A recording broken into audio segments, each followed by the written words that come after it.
ruka pravde nije stigla i kako se tužilaštvo Bosne i Hercegovine i okružno tužilaštvo Banja Luka odnose prema ovome zločinu, mislim da nećemo dočekati da ruka pravde stigne nalogodavce, ne izvršioce, a prvenstveno mislim na nalogodavce, ne samo ovoga zločina, ali isti su nalogodavci za zločine i na Koričanskim stijenama i za formiranje logora i za progon stanovništva, a tu mislim na krizni štab opštine Prijedor, odnosno u početku Savjet za narodnu odbranu, a kasnije i krizni štab opštine Prijedor.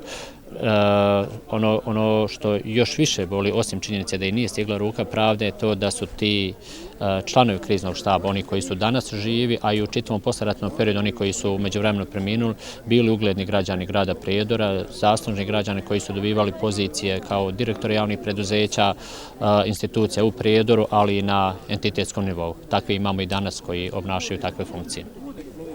Sin je ubijen u Kadirćima, tamo u Rizvanovćima, a čovjek otišao u logoru je bio Keraterm, Omarska i na razmjenu.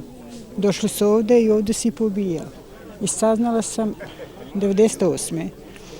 I onda sam to našla u Sani i prepoznala po haljnama i ukopam ga. Bio 12 godina u zemlji, niša nima i sve. I sad ga izvedli 2013. još ga nisam taj DNK da bude. Evo sad dolazim svaki put ovdje, obilježavam to. Nisam nikad propustila, nije bilo autobusa, platim kola pa dojdem. Jer to je moja dužnost, moj čovjek.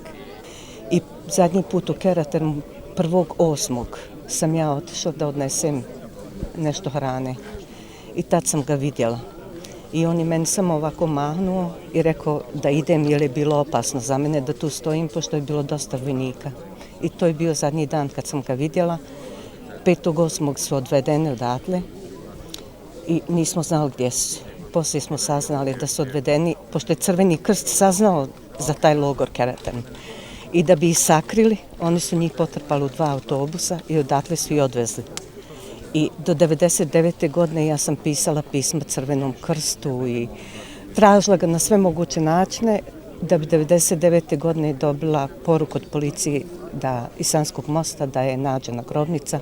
Tako je, znači ja sam iskreno moram reći, znači u proteklih 25 godina ono što se desilo i na samoj dženazi, to je upravo ta hrabrost koju je pokazala gradske vlasti u Prijedoru. Naravno, Bošnjaci nisu zadovoljni još uvijek na kom je to nivou, ali postoji pomak i te ljude treba ohrabriti jer uvijek su, da kažemo, mali broj iz naroda koje te političare predstavljaju koji će biti veliki oponenti takvim događajima, ali oni su naši hrabrosti, ja im zaista evo ovdje su radio gradonačelnik čestitam i mislim da svake sljedeće godine mi moramo napraviti korak dalje i da je to jedini način da Bosna i Hercegovina opstane onako za kakvu su ovi ljudi dali svoje života. To je Bosna i Hercegovina svih naroda.